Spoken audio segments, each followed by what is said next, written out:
Assalamualaikum warahmatullahi wabarakatuh. Bagaimana kabarnya hari ini anak-anak? Alhamdulillah semuanya dalam keadaan sehat walafiat ya. Oke, tetap semangat kan belajar hari ini? Harus tetap semangat dong. Karena kalian sudah kelas 12, berarti semangat kalian tuh harus ditambah lagi, lebih lagi dari kelas 10 dan dari kelas 11 kemarin. Sebelumnya ibu mau cek absensi dulu.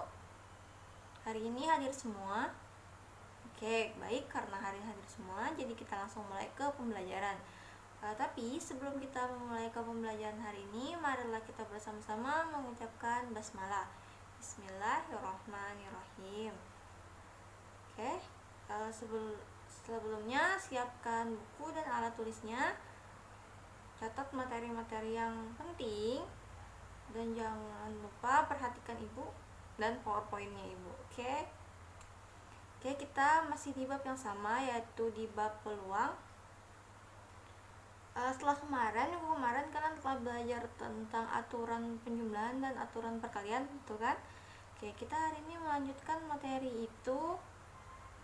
Ya, materi kita hari ini belajar tentang permutasi, lalu kombinasi, yang ketiga tentang perbedaan dari permutasi dan kombinasi. Oke, tujuan pembelajaran kita hari ini apa sih? Tujuan pembelajaran kita hari ini, yang pertama, setelah pembelajaran hari ini, kalian diharapkan dapat menyelesaikan suatu permasalahan menggunakan permutasi. Yang kedua, kalian juga diharapkan dapat menyelesaikan suatu permasalahan menggunakan kombinasi, permutasi dan kombinasi. Lalu kalian juga diharapkan dapat membedakan dari keduanya, yaitu permutasi dan kombinasi. Oke, materi yang pertama yaitu tentang permutasi. Ya, permutasi adalah banyaknya cara untuk membuat susunan dengan jumlah anggota tertentu dari anggota-anggota suatu himpunan. Misalkan diketahui himpunan memiliki anggota sejumlah N, maka susunan terurut yang terdiri dari R buah anggota dinamakan permutasi R dari N. Ditulis sebagai di mana R, jadi ditulis di mana R itu lebih kecil atau sama dengan N. Ya, rumus permutasinya N faktorial per N dikurang R faktorial. Kalian tahu kan apa itu faktorial? Faktorial itu perkalian mundur. Kalau misalnya dibilang 3 faktorial berarti 3 dikali 2 dikali 1. Kalau misalnya 4 faktorial berarti 4 dikali 3 dikali 2 dikali 1. Seperti itu ya. Dimana P, N, R sama dengan permutasi R dari N, dan N itu banyaknya objek secara keseluruhan, R banyaknya objek yang diamati atau diberi perlakuan. Nanti kalian lihat di soal. Nah, jika R itu sama dengan N, maka P, N, N itu sama dengan N faktorial. Nah, jadi kalau misalnya di soal kalian ketemu lagi ngerjakan soal nih, terus ketemu 0 faktorial itu berapa? Jadi kalian harus ingat, dicatat 0 faktorial itu sama dengan 1. Oke, jadi nggak usah bingung kalau misalnya ketemu di soal 0 faktorial. Ingat, hasilnya adalah 1. Oke, lalu contohnya yang pertama, dalam suatu organisasi akan dipilih pengurus sebagai ketua, sekretaris, dan bendahara. Dari 12 calon yang memenuhi kriteria, banyak susunan pengurus yang mungkin. Dari 12 calon tersebut adalah, kita penyelesaian N-nya 12 calon. Ya, dari 12 calon R3 itu dari mana? Dari pengurus organisasi yang ketua, sekretaris, dan bendahara tadi. Nah, kita masukkan ke rumus tadi N, R, N faktorial per N dikurang R. Oke. Ya, terus hasilnya tadi 12 faktorial, 2 perkalian mundur, 12 dikali 11 dikali 10 dikali 9. 12 dikurang 3 itu kan 9 ya. Jadi 9 faktorial. 9 faktorial yang ini dengan 9 faktorial ini kan sama, jadi kita coret, hasilnya kan juga 1, jadi kita coret. Nah, jadi tinggal 12 dikali 11 dikali 10. jadi 1320. Jadi banyak susunan pengurus yang mungkin dari 12 jalan tersebut adalah 1320 susunan. Oke, paham sampai sini? Oke, kita lanjut ke contoh berikutnya. Ibu ada 2 contoh nih. Jadi berapa banyaknya permutasi dari cara duduk yang dapat terjadi jika 8 orang disediakan 4 kursi, sedangkan salah seorang daripadanya selalu duduk di kursi tersebut. Penyelesaian N-nya 8 tadi kan dari jumlah seluruhnya N, 8 orang.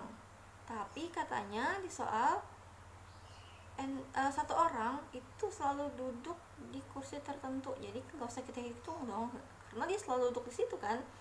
Jadi saat dikurang 1 sama dengan 7, jadi ada 7 orang duduk di kursi. R-nya itu ada 4 kursi, tapi tadi katanya satu orang selalu duduk di kursi tertentu, jadi kita kurangin 1, jadi tinggal 3. Nah, kita masukkan ke rumus yang tadi, 7 faktorial per 7 dikurang 3 sama seperti yang tadi. Oke, 4 yang ini dengan 4 yang ini sama faktorial, jadi hasilnya 1 kan, jadi nggak perlu ditulis. Jadi 7 dikali 6 dikali 5 hasilnya 210 cara. Jadi ada 210 cara yang bisa terjadi gitu, dari 7 orang yang akan duduk di kursi tersebut tadi. Baik, sampai sini ada yang ingin ditanyakan? Karena tidak ada yang ingin ditanyakan, Ibu lanjut ke materi selanjutnya, yaitu tentang kombinasi.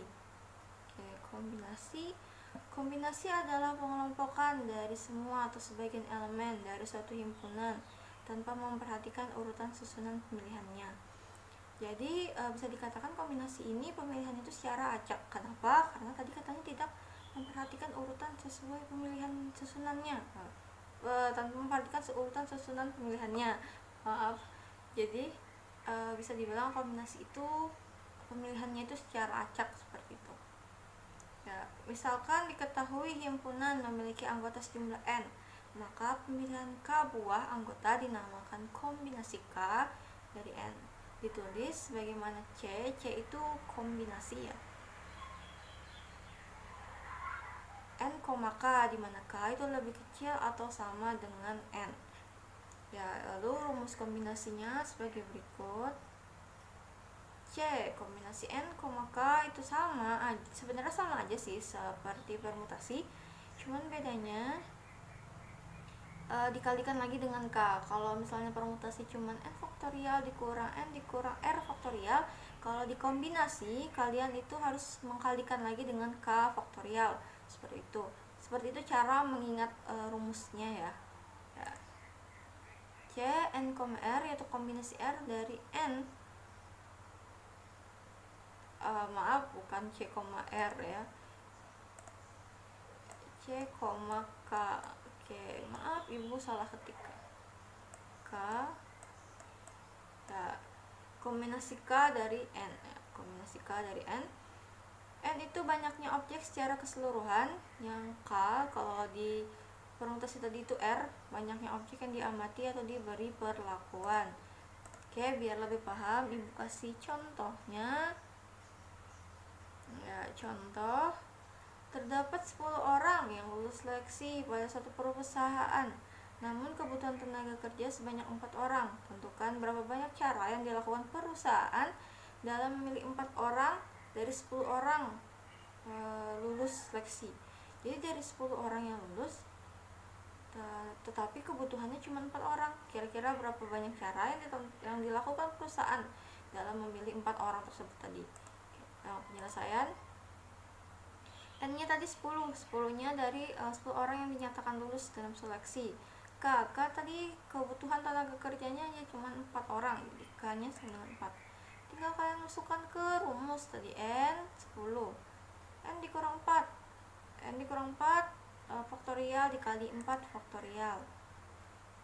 Oke, ya 4 dikurang 10 dikurang 4 kan hasilnya 6 faktorial. Nah, 6 faktorial ini sama aja ya, 6 faktorial dan 6 faktorial sama. Lalu hasilnya dari 10 dikali 9 dikali 8 dikali 7 per 4 dikali 3 dikali 2 dikali 1. Jadi 5040 dibagi 24 itu sama dengan 210.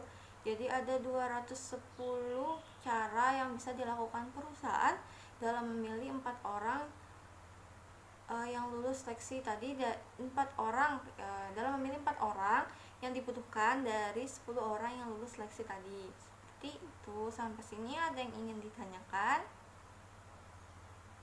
Baik, karena tidak ada, ibu lanjut ke perbedaan dari permutasi dan kombinasi. Perbedaannya itu apa sih? Nah, perbedaan antara permutasi dan kombinasi adalah permutasi memperhatikan urutan susunan anggota. Nah, sedangkan kombinasi tidak memperhatikan urutan susunan anggota.